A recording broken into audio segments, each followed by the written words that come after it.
Hi everyone, it's Tempe again.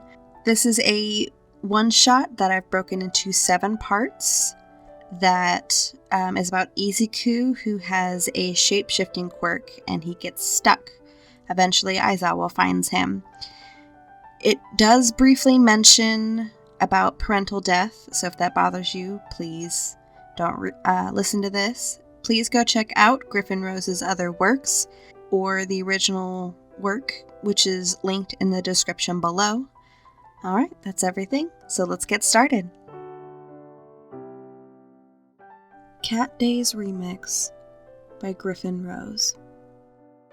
It had been 2 weeks, and Shota was still waiting for the pit in his stomach to fade. Leaving Izuku with Miss Sato had opened a chasm of guilt in him, even though, logically, it was the right thing to do, and it had yet to go away. It didn't help that whenever he went home, he found reminders of Izuku everywhere. The magnets on the fridge, his word chart still sitting on his coffee table, the little step stool in the bathroom to help Izuku jump up to the toilet, his nest in Shota's bedroom. Theoretically, all of these could be disposed of now. They didn't exactly have a purpose anymore. But the thought of dismantling the kid's nest or touching his magnets made the guilt chasm grow larger, so Shota elected to do nothing with them. No, instead he avoided his apartment altogether. He stretched out his patrols longer and showed up to Hisashi and Nomori's apartments unannounced, prompting impromptu wellness checkups when they were convinced he must have a fever. At least, they didn't ask too many questions. Once they assured themselves he wasn't sick, it wasn't exactly a difficult puzzle to solve. That almost made it worse. "You should come teach at UA with me," Nomori said, tossing popcorn at him. "You'll get your fill of kids, and then you still get to go home to your own apartment. It's great." "I'd make a terrible teacher, and we both know it," Shota stated. He didn't have the patience to deal with cocky teenagers. He'd barely suffered through his own high school years. Why would he put himself back there permanently? Hisashi snorted and grabbed a handful of popcorn from the bowl in Nomori's lap. "Are you kidding, Sho?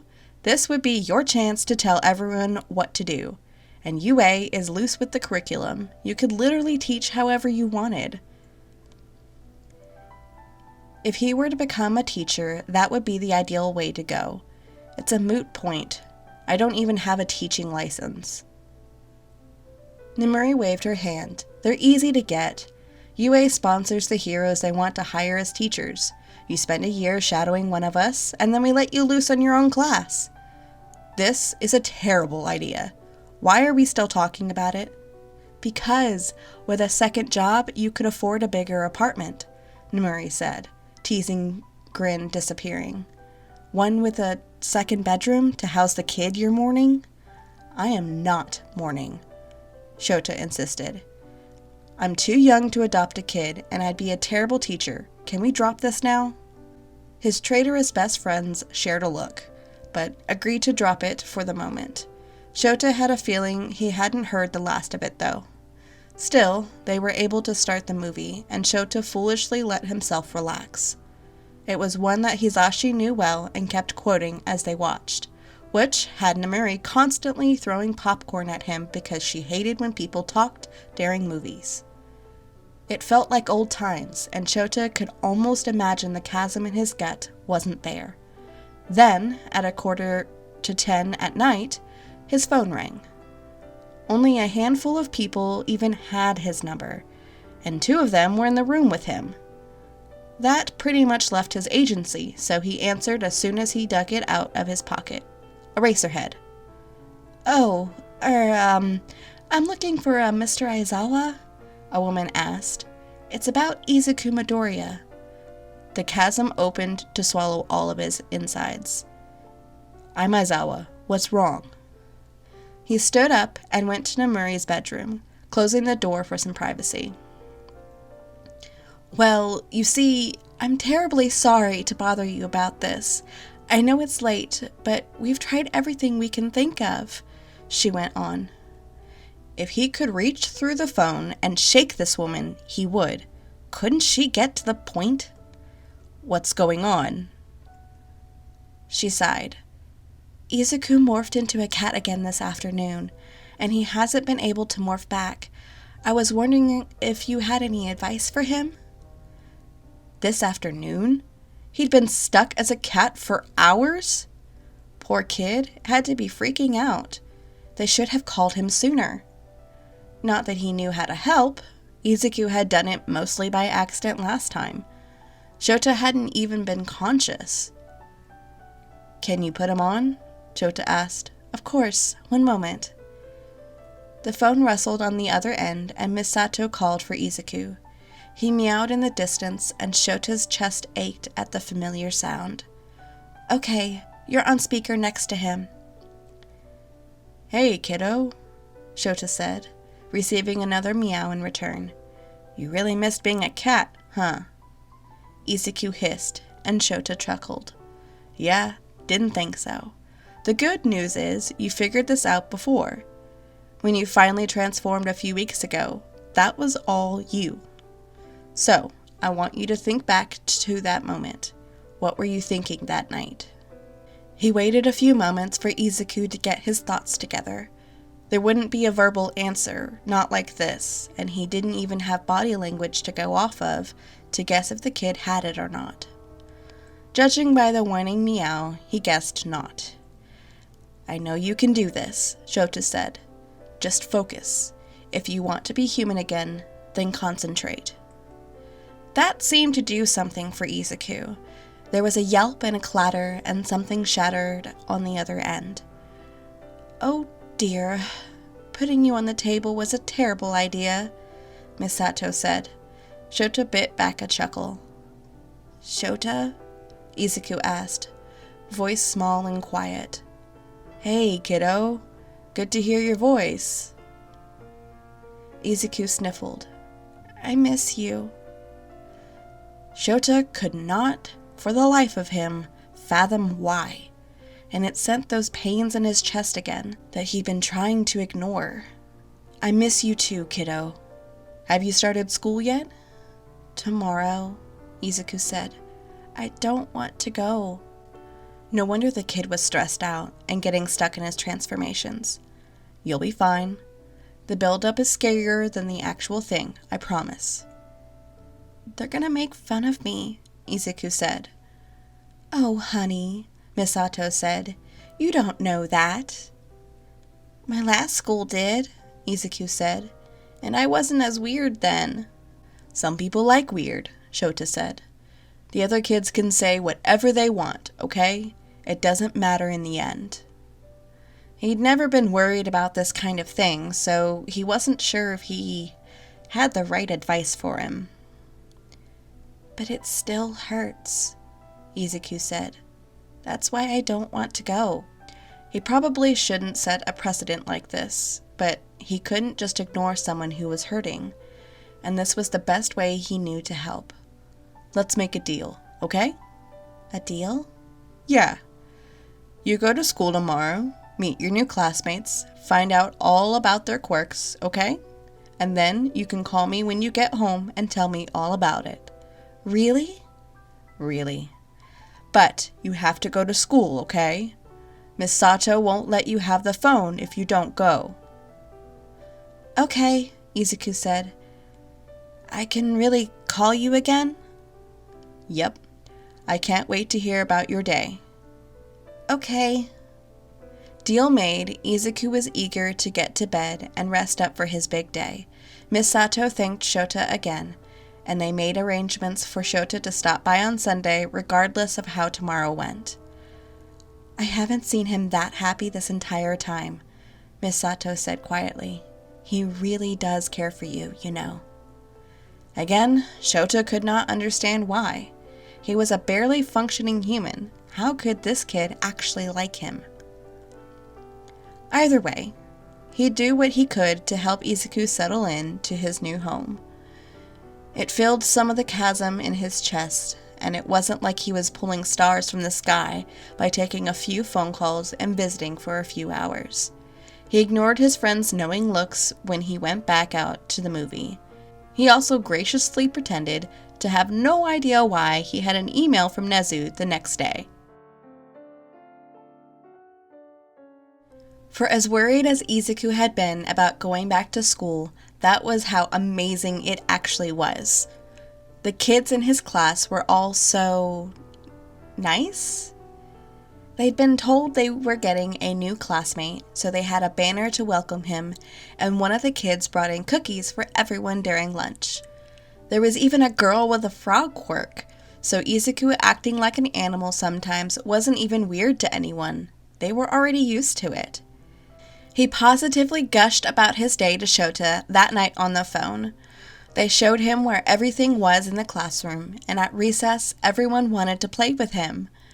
Not a single person pushed him over or called him a loser, and he'd had no idea other kids could be like this. "I'm glad it went well," Shota said. "You'll make friends in no time." He was kind of already friends with the frog girl. They bonded over their animalistic quirks, and now Izuku kind of wanted to try morphing into different frogs to see what he could do as one. He just wasn't ready to willingly morph yet, not without Shota nearby. "You're still coming over Sunday, right?" Izuku asked. "Yeah, kid. Wouldn't miss it for the world." "Could you... I want to get better with my quirk. Can you..." "Sure, kid. We can work on that." Izuku beamed. "Thank you, Shota." "Don't mention it, Izuku." Sundays were quickly reserved as Izuku days. It took 2 weeks for it to be a habit, and Shota wasn't even remotely sorry about it. Izuku was doing well in this new home, and he was positively thriving at school. He was definitely behind, having missed an entire year, but his teachers were helping him to catch up so he wouldn't have to fall back a grade. At least at this age, it was relatively easy, and Izuku was smart enough to catch on to his new material quickly. He struggled with his quirk, even with Shota coaching him through it. The initial morph was never a problem, but after that, he always struggled to be human again, and he couldn't morph from one animal to another, yet, but Shota imagined with practice he'd be able to. That was what Shota was here for, mainly, to help him with his quirk. It took a month for Izuku to finally get the hang of undoing his morph, but once he figured that out, the rest came easily. After 2 months, Izuku shifted between animals like he'd been doing it for years. Shota was proud of the progress, but in the back of his mind he knew eventually Izuku wouldn't need him anymore. And then what reason would Shota have to keep coming back? Of course, they didn't just practice with Izuku's quirk. Izuku updated Shota on everything that happened during the week, and he asked for updates about Shota's life and how Hisashi and Namuri were doing. Shota usually spent the entire afternoon there, getting dragged to more than one dinner when he wasn't able to leave before Misato had it ready. She was also preparing it earlier and earlier on Sundays, like she knew he was trying not to impose, but wouldn't take no for an answer. And every Sunday night, Nezu sent him another email. It was the same one every time, and Nezu never made mention of the previous emails that Shota had ignored. He simply sent the UA teacher application form and a list of teacher benefits phrased in a way meant to appeal to Shota. It was very tempting, but Shota wasn't teacher material. At least, he hadn't thought he was. Not until after Izuku successfully shifted between 5 different animals and then seamlessly took his human form again. And then he pounced on Shota. "You're the best teacher ever!" And yeah, okay, maybe he could see the appeal in this career for people. And if UA really let him have his way with his teaching methods, maybe it was worth it to consider a second job. Once Izuku was more comfortable with his shifting, Shota offered to teach him some basic self-defense, both because he felt everyone should know the basics, and to have a reason to keep coming around. Izuku took to it like a fish to water, happily soaking up every lesson he gave him. Izuku seemed happy to have an excuse to keep seeing Shota too, but maybe Shota was only seeing what he wanted to see. The weeks passed by without him noticing, until the same day Shota learned there was a couple interested in adopting Izuku. Nezu called him. He was trying to figure out if he should personally do a background check on this couple when the rat called, his name automatically coming up under caller ID despite not being previously programmed into Shota's phone. With a sigh, Shota answered, "What?" "Hello, Aizawa. I hope you've been doing well." "Skip the pleasantries. I know you want me to apply, though God knows only why." "I believe I went over that in my 6th email I sent," Nezu said, as if Shota had bothered to read every individual one. Half of them he deleted as soon as he saw them. "But I'll go over it again. Your underground status brings a unique perspective that UA is currently lacking. All of our teachers thus far have been limelight heroes, and therefore our students hardly even know underground heroics is even an option, and some of them would be far more suited to that path." That was objectively true. Half of debuting heroes failed because they didn't have flashy enough quirks or personalities to gain popularity. Not to mention your unique brand of combat. I believe our students focused far too much on their quirks, and you'd bring a much-needed reality check to help round out their education. "That doesn't mean I'm any good at teaching," Shota pointed out. "But you can learn," Nezu said. "Kids don't like me." "Why, Aizawa, are you telling me that what people think actually matters to you?" "Okay, the rat had him there.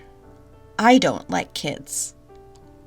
"Midnight tells me there's at least one you don't mind." It rankled him to know that Nezu was aware of Izuku.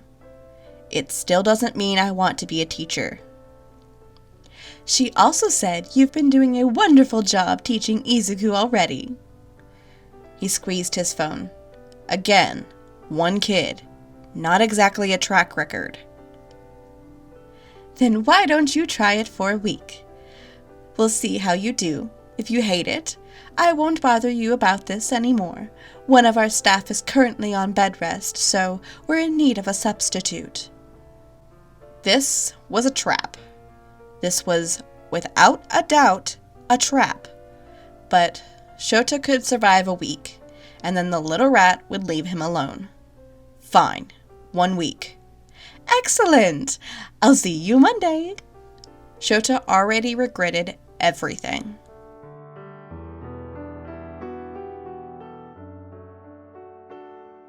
Hi everyone, it's Tempe again. Thank you so much for getting this far. If you have any suggestions on how to make this better, or a fanfiction you would like me to try and read, please send it to the email in the description or comment down below. Also in the description is a link to the original work and my Patreon if you want to support me. Please leave a like, comment, or subscribe. It means so much to me. And I guess I'll see you guys in the next one. Thanks. Bye.